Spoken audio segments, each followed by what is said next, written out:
Well, it's shaping up to be a very busy day, particularly on the Senate side on Capitol Hill. The final days of this lame duck session upon us.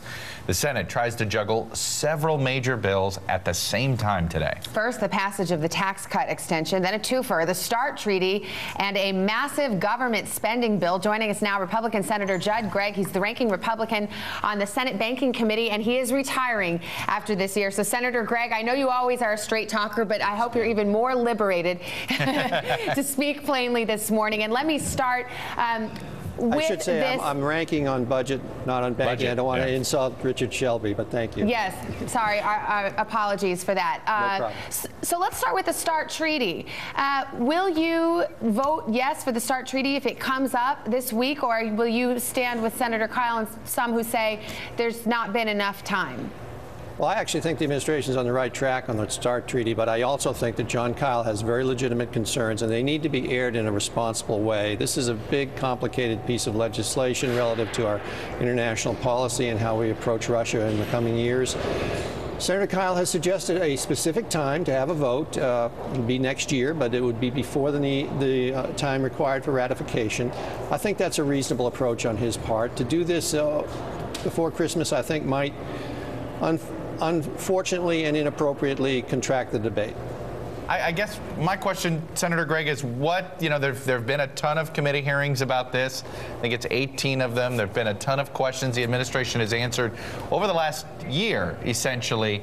So, you know the way Washington works, they never move unless you put a deadline. Right. How much of this is arbitrary? Well, I think that's why Senator Kyle is agreeable to a deadline. He understands that, and you have to have a vote on this before the time frame which is required. And he's saying, I think that he's suggesting we do a deadline towards the end of January and have a couple of weeks to debate it then. I won't be here, but I think that's a reasonable approach. There are some very big issues here. There's the issue of modernization of our nuclear weapons, which is absolutely critical. We've allowed them to go into disrepair. There's the issue of strategic defense, which needs to be discussed independent of the treaty, but it needs to be clear it's independent of the treaty. And there's some very specific issues relative to verification which need to be discussed. So I don't think doing this in the Christmas holiday season when everybody's thinking about something else and when, an important issue like this is really good. I don't think it's healthy. Well, Senator Gregg, I think the president put the START treaty on his Christmas wish list for Santa, yes, but yeah, setting that aside. Let's move to this big omnibus spending bill, a giant spending bill for the federal government. There's a controversy over the fact that this spending bill still has earmarks. Where do you come down on this? I mean, on the one hand, a lot of politicians are saying, oh, we're done with earmarks starting tomorrow. Well, now you have the opportunity to reject a spending bill because it happens to be loaded with earmarks. How do you think this will play out, and what do you plan to do? Well, I don't intend to vote for it. It's just too big a piece of legislation for us to, for other members of the Senate to take up and swallow in the brief period of time to be available. It's 1,900 pages. I'm not as concerned about the earmarks in it because the actual overall spending level is a hard freeze. It's the Session-McCaskill level, and I congratulate Senator Inouye for bringing in a bill at that level. What I'm concerned about is the massive amount of policy that will be buried in these 1,900 pages that nobody's going to have an adequate chance to air and hear about. And so I would rather, again, that we have a pure, clean, continuing resolution over to the middle of February, and we come back in a much more orderly way and do this.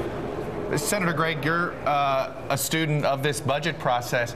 How much does it cost taxpayers to continue to do continuing resolutions? It's my understanding this really actually handcuffs a lot of government projects to the point it actually ends up costing taxpayer money in the long run. How long can we afford to continue doing these continuing month-to-month budgeting? Well, actually, we save money. Because a continuing resolution is based off of last year's spending levels. And yes, there's no policy, so you're basically continuing policy. And if the policy that we spent the money under last year was not well thought out, then that is a problem. But you're basically working off a freeze level, a hard freeze level. And as long as it's a clean continuing resolution, it actually saves money. Senator Gregg, it's obviously, when I know when I talked to you the other day, I thought it might be the last time I talked to you as a sitting senator. So I guess I'll well, we're just hanging around here as the last one. You never know. But tell me this: give me the big regret you have in your 18 years. The big accomplishment you feel good about, but the big regret, you sit here and you go, boy, I hate walking away with that undone. Well, I've sort of felt like Sisyphus pushing the rock up the hill on the issue of fiscal reform and getting our fiscal house in order. There's no question we're headed to a disaster as a nation if we continue on our present course. We're looking at a debt-to-GDP ratio which will equal Greece. We know the deficits will average $1 trillion a year over the next 10 years. We need out-year reform. I was very disappointed that the Simpson-Bowles proposal, which I think is a step in the right direction, it won't globally solve the problem, but is a major step in the right direction, was not immediately embraced by the administration and by the leaders of Congress and brought to the floor for passage before we left. That's what should have been done.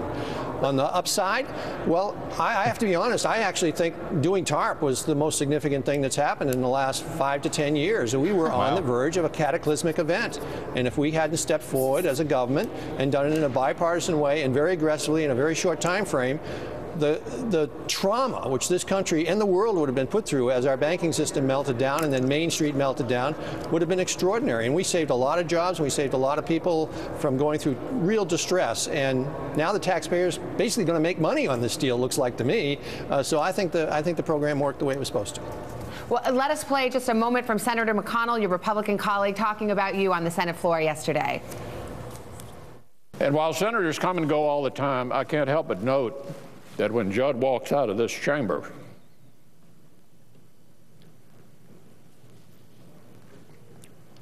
when he walks out of this chamber for the last time, he'll leave an enormous void behind.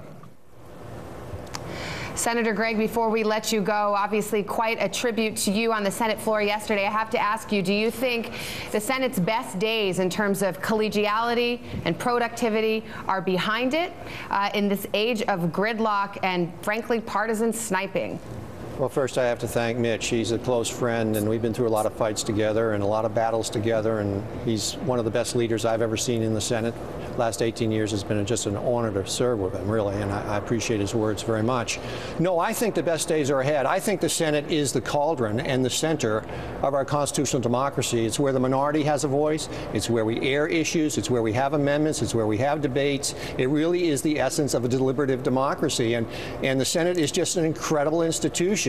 And yes, people get frustrated with it because it's slow and it's ponderous and there's a lot of talk. That's the way the founders wanted it to be. Right. And they designed it that way. It's protecting freedoms by making sure that the minority gets heard. I think the best days are still ahead. All right, Senator Judd Gregg, ranking member on the Budget Committee, always will be known as a big budget force. We expect to see you back here, but do me a favor, take the cold weather back to New Hampshire with you. We want the snow. We love it. Come to New Hampshire and ski. We'd love to have you. Fair enough. Oh, all right. We'll be in New Hampshire around 2012, Senator. Yeah, that's right. Yeah, we'll be seeing 2012. We'll see you in a couple of weeks, we look forward to probably. seeing Yeah. you. All right. Thank you very much.